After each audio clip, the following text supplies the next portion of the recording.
Bonjour à tous, je m'appelle Tite.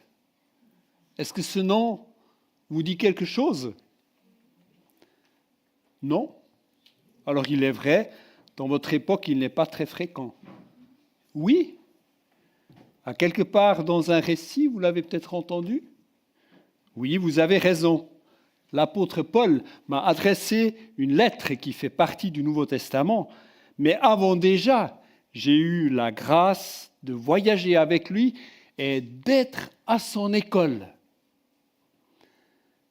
Oui, à l'école de ce poids lourd de la première église. Vous pensez peut-être que ça devait être très exigeant. Effectivement, franchement, ça dépend. Il est vrai que quand on n'était pas d'accord avec Paul, il fallait être très sûr de son coup pour ne pas finir être plus que convaincu qu'il avait raison. Non, pas parce qu'il se serait moqué de celui qui avait tort, non. Pour Paul, il importait peu qu'il ait raison. Pour Paul, ce qui était essentiel, c'était que la vérité du Seigneur Jésus-Christ le remporte, soit défendue, soit reconnue dans toutes les circonstances. Il voulait qu'on puisse pleinement vivre dans la nouvelle alliance, en nouveauté de vie, cette vie que Christ a apportée par sa mort et sa résurrection, dans la liberté qu'il a acquise pour nous, et ceci grâce au Saint-Esprit. Ah, Esprit de Dieu, source de joie, vent de liberté, que tu m'es précieux. Mais n'anticipons pas trop. En voyageant quelque temps avec Paul, j'ai vécu bien des aventures, des persécutions, mais surtout des joies au sein de ces jeunes églises qui découvraient l'amour de Dieu. Un amour pour lequel il fallait parfois se battre durement, notamment face aux diviseurs. Je suis d'origine grecque et accepté Jésus, le Messie des Juifs, au travers de la prédication de Paul. J'ai pu l'accompagner avec Barnabas, son proche ami, à Jérusalem, où nous avons rencontré quelques-uns des autres apôtres du Seigneur, des 12 premiers, Pierre, Jacques et Jean. Paul leur a présenté l'évangile qu'il prêche avant tout aux non-juifs comme à moi. Il était question de quelle loi et quel signe identitaire de l'ancienne alliance devait être maintenu. J'étais personnellement concerné, puisqu'en tant que grec, je ne suis pas circoncis comme les juifs. Certains autres chrétiens d'origine juive autour des apôtres ont cherché à les influencer pour qu'ils exigent ma circoncision et en conséquence celle de tous les chrétiens d'origine non juive. Mais ils ont été convaincus par Paul que ce n'était plus nécessaire, plus utile, car les anciens signes identitaires ont été remplacés par le don du salut et du Saint-Esprit. Les signes de la nouvelle alliance sont désormais le baptême et la Sainte Seine. Ils se sont mis d'accord là-dessus. Vous auriez dû voir le soulagement de Paul. Tout le long du voyage vers Jérusalem, il avait prié que Dieu lui donne les paroles appropriées et qu'il n'y ait pas de compromis concernant cette affaire. Il savait lui-même à quel point la venue du Messie et de son œuvre avait été inattendue quant à la forme qu'elles avaient prise et combien l'obéissance à la foi, à la loi était importante pour les Juifs qui, à cause de leur désobéissance dans le passé, avaient subi les jugements de Dieu et ils ne voulaient plus vivre ce genre de choses.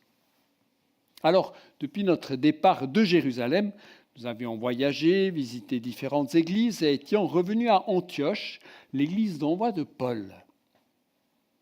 Et voici que Pierre allait rendre l'honneur que Paul avait fait à lui et aux autres apôtres en nous visitant à Antioche. Imaginez Pierre, le grand apôtre, qui vient nous voir à Antioche.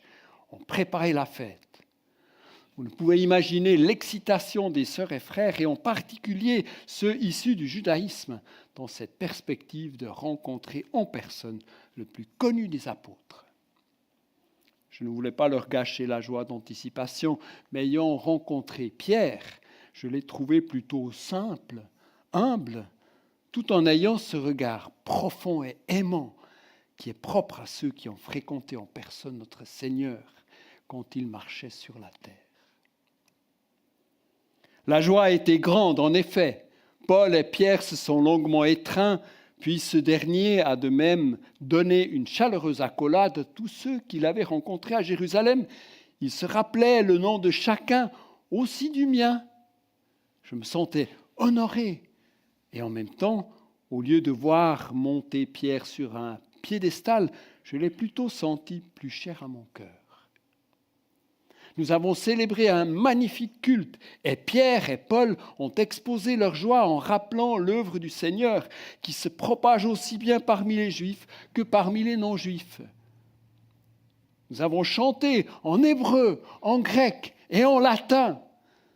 Il y a de la créativité à Antioche, c'est une église vraiment multiculturelle. Nous avons partagé le repas du Seigneur à la fin du culte avant de nous déplacer dans la salle d'à côté où des tables étaient dressées. Les gens se sont assis, tous mélangés. Pierre avec tout un groupe de frères et sœurs d'origine non juive avec qui il a vivement et fraternellement échangé. J'étais debout à côté de Paul. Il allait prier pour remercier l'Éternel pour ce repas, mais avant de demander l'attention, il me regarde droit dans les yeux. Je vois alors qu'il est ému aux larmes. Et il me dit, tu vois mon frère bien-aimé, c'est ça la réalisation de la promesse d'Abraham. Une seule famille enracinée dans sa descendance, Jésus le Messie. Et toutes les familles de la terre bénéficient de la promesse. L'Esprit Saint de la nouvelle alliance. Il va y avoir de la joie dans les cieux. J'étais à mon tour ému au point que je n'entendais pas sa prière. Nous avions mangé plus qu'à notre faim. C'était un vrai jour de fête.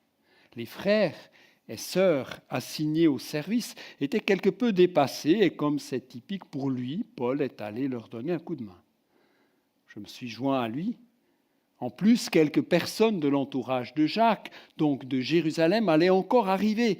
Ils avaient du retard, mais bien sûr, nous allions les accueillir pour le repas. Affairés au service, Paul et moi voyions justement leur arrivée lorsqu'ils entraient par la porte de l'autre côté de la grande table.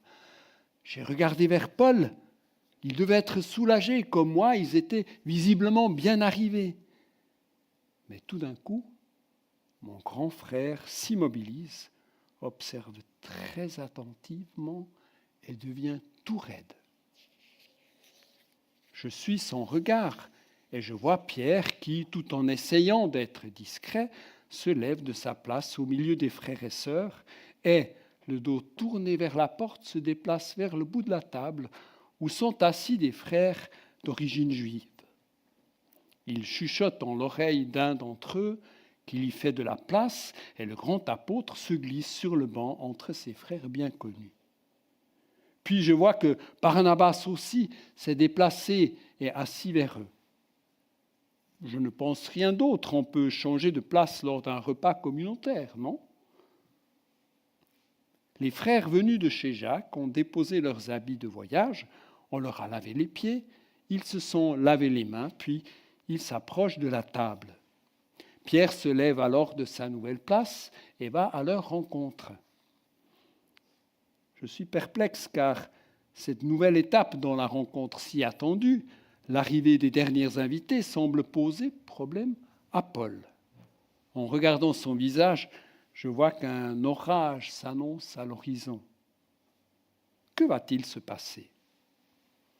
Paul a de nouveau changé de regard. Il semble comme absent, signe qu'il est en train de chercher conseil auprès du Seigneur par une prière rapide.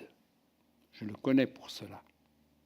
Il n'a pas beaucoup de temps car Pierre fait signe aux nouveaux arrivés et vient vers Paul pour les lui présenter.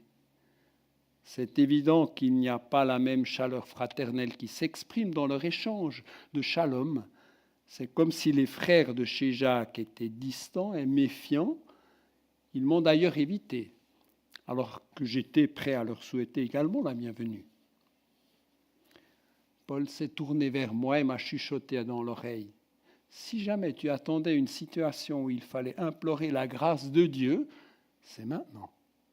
Prie avec toute ta jeune foi que la vérité de l'Évangile qui rend libre le remporte.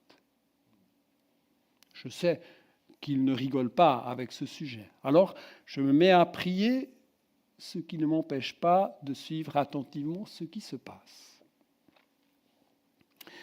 Paul demande alors la parole, et voici ce qu'il dit, je cite de mémoire. Vous tous ici présents, je vous considère comme des frères et sœurs en Christ, pleinement. Nous nous sommes réjouis de cette journée, mais nous avons actuellement un problème, et il est de taille. Lors du récent rassemblement mémorable de Jérusalem, nous avons décidé avec le Saint-Esprit qu'on n'imposerait rien d'autre aux non-juifs devenus chrétiens que de s'abstenir de viande provenant de sacrifices offerts aux idoles, de la consommation de sang ou de viande d'animaux étranglés et de se garder de la débauche. D'accord ? Un murmure d'approbation passe dans la salle. Je vous demande alors, comment cela se fait-il que toi, Pierre, et toi, Barnabas, et plusieurs frères venant du judaïsme, vous mangez apparemment sans problème à la même table, à côté de frères et sœurs d'origine non juive, mais quand ces hommes de chez Jacques arrivent, vous vous esquivez pour aller vous asseoir chez des frères et sœurs d'origine juive. Silence. Long silence. Je vois Barnabas qui est devenu rouge et a baissé la tête. Pierre, lui, semble hésitant.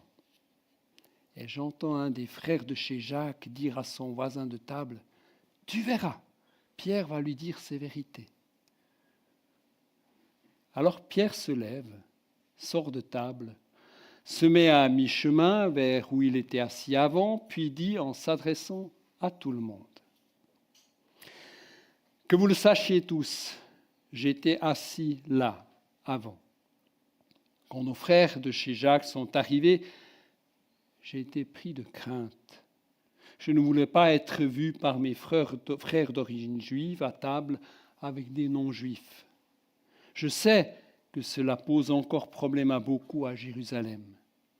Alors je me suis dépêché de m'asseoir avec les frères juifs.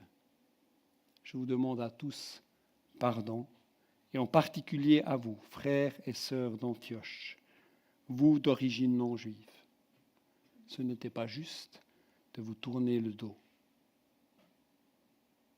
Je me dis, quel courage! Et en même temps, si cohérent de la part de cet homme qui cherche à servir son Seigneur de tout son cœur. Va-t-il ajouter encore quelque chose? Oui. Il se tourne vers Paul.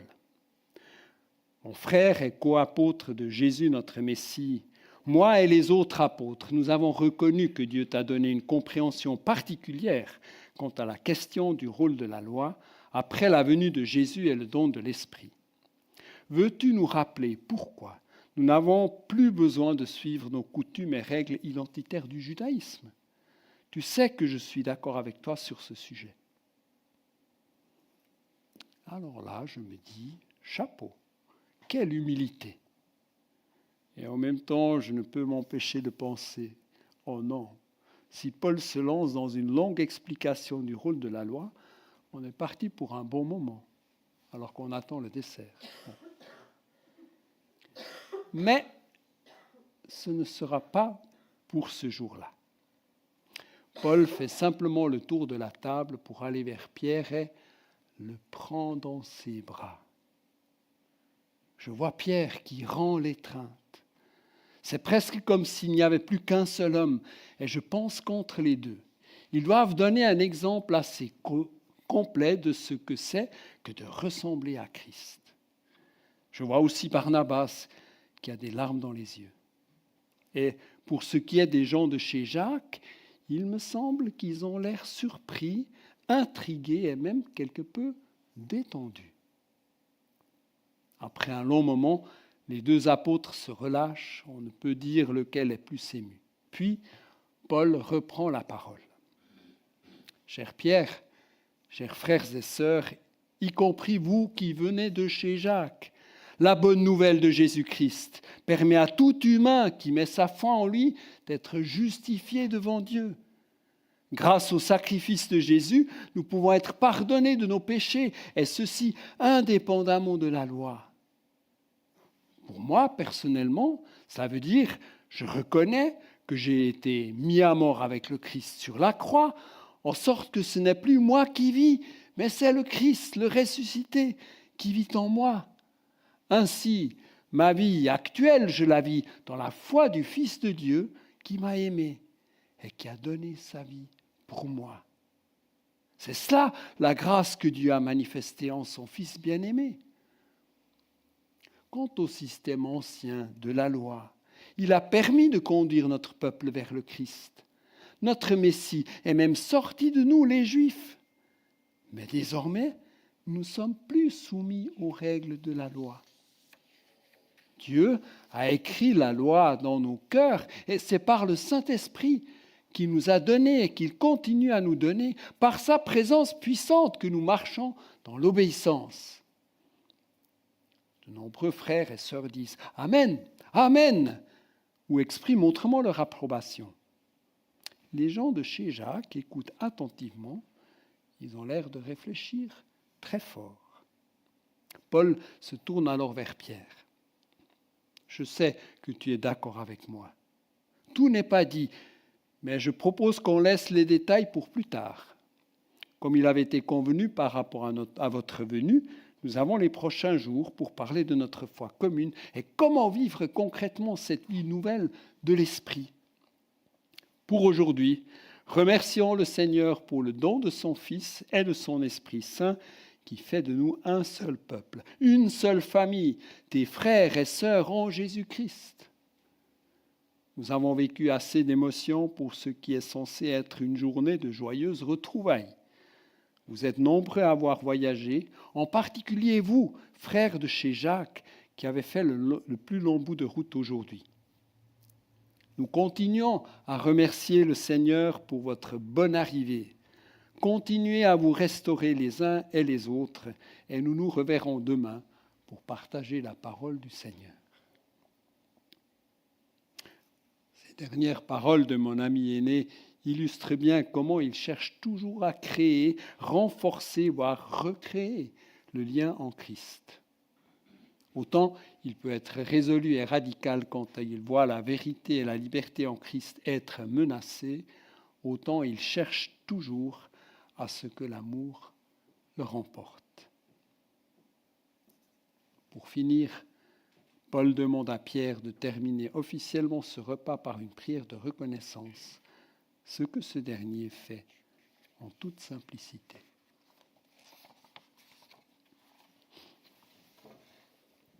Avant de partager la Sainte Seine, c'est ce qui est sur le programme, 2 mots en écho au récit de Tite. Pour votre information, vous ne le trouverez pas tel quel dans le Nouveau Testament, ni dans quelques récits extra-bibliques de l'époque. C'est plutôt une version augmentée de plusieurs textes dans les Actes des Apôtres et la lettre de Paul, en particulier aux Galates. Cette version n'est cependant probablement pas très loin de comment les choses se sont passées. Avec ce récit, nous commençons donc la 2e partie de notre série sur le Saint-Esprit. Depuis l'automne, nous avons partagé sur l'identité de l'Esprit, son rôle de constituer un peuple pour Dieu, un peuple qui appartienne à Dieu, et son activité essentielle dans le fait de rencontrer Dieu, de la conversion d'individus, de personnes comme vous et moi. Nous commençons la 2e partie avec la question comment rester dans le peuple de Dieu, ce qui concerne plus spécifiquement comment vivre dans l'Esprit et marcher par l'Esprit. Nous parlons de l'éthique chrétienne, du fait comment vivre au jour le jour, fidèlement à la parole de notre Seigneur et aussi avec quelle force, avec quelle puissance. Il s'agit donc de l'être, le comportement et du faire, la manière d'agir. Et à l'écoute des textes, de différents textes, deux éléments sont particulièrement importants pour ce sujet et je terminerai par simplement les présenter, puis nous les approfondirons dès dimanche prochain. Le premier élément de cette spécificité de l'éthique chrétienne, qu'on peut appeler l'éthique chrétienne, c'est qu'elle contraste avec l'expérience souvent très individualiste qui nous place seuls dans le monde à décider ce qui est juste ou faux et comment agir en fonction de différentes influences, de ce qu'on pense être le mieux. Il y a pour l'éthique chrétienne une dimension profondément communautaire. L'éthique chrétienne consiste à vivre la vie de l'esprit dans la communauté chrétienne et dans le monde. Et dans la communauté, nous pouvons nous entraîner à vivre selon Dieu. Paul, Pierre et les autres auteurs des écrits du Nouveau Testament considèrent les différentes églises locales comme peuple de Dieu dans un lieu donné, placé dans un lieu donné ou dans une région donnée pour manifester le règne de Dieu. Et les instructions s'adressent la plupart du temps à des collectivités, donc à des communautés, mais peuvent être vécues et suivies au niveau individuel. Mais la dimension globale est fondamentalement communautaire. Et le deuxième point, c'est que la pratique promue dans les lettres du Nouveau Testament concerne la vie dans l'esprit, la vie concrète dans l'esprit, éclairée par l'esprit et avec la force, la puissance de l'esprit, et non une vie qui se réclamerait d'être une vie dans l'esprit, mais qui serait en réalité un prolongement de la vie sous le régime de la loi. Alors comment est-ce que nous comprenons la loi ? Comment et quels éléments de la loi restent pleinement valables et quels autres éléments peuvent vraiment être écartés, doivent être écartés ? On va se remettre en route pour lire le Nouveau Testament, ceux qui le choisissent ces prochains mois. C'est Elaine qui a proposé cela. Vous pouvez vous inscrire auprès d'elle pour suivre ce plan. Et nous allons découvrir, ceux qui le suivent, que quand on lit le Nouveau Testament, c'est pas si évident, c'est pas si d'emblée clair. Quelle loi, en quoi est-ce que la loi reste pour nous des balises et pas. Donc, on va voir ces prochaines semaines un peu plus en détail comment faire la distinction. C'est en grande partie l'enjeu du récit de Tite de tout à l'heure. En nous sauvant par la mort et la résurrection du Christ et en continuant à nous faire vivre la vie nouvelle que Christ nous a ainsi acquise par le Saint-Esprit, Dieu place dans le monde un peuple de l'avenir, qui reflète en le présent le caractère de Dieu. La confrontation entre Paul et Pierre, deux géants de la première Église, qui a vraiment eu lieu, on peut le lire dans la lettre aux Galates, avec à l'arrière-plan les actes des apôtres. Cette confrontation souligne la complexité du changement qui a eu lieu entre l'ancienne et la nouvelle alliance quant au rôle de la loi. Et nous, comment comprenons-nous cette influence de la loi aujourd'hui ? Eh bien, rendez-vous dimanche prochain pour approfondir la question. Vous êtes prêts pour la Sainte Seine ? C'est sûr, un récit, comme on vient de l'entendre, il nous rappelle aussi que nous ne sommes pas toujours en paix avec tout le monde. Et c'est aussi l'occasion de se poser la question, Seigneur, où dans cette nouvelle année, avec une nouvelle espérance aussi que Dieu continue à faire des choses nouvelles, où est-ce que tu veux que je travaille cette année pour continuer dans la direction de la paix, de la réconciliation avec ce qui est possible et parfois avec ce qui nous paraît impossible. On va partager la scène.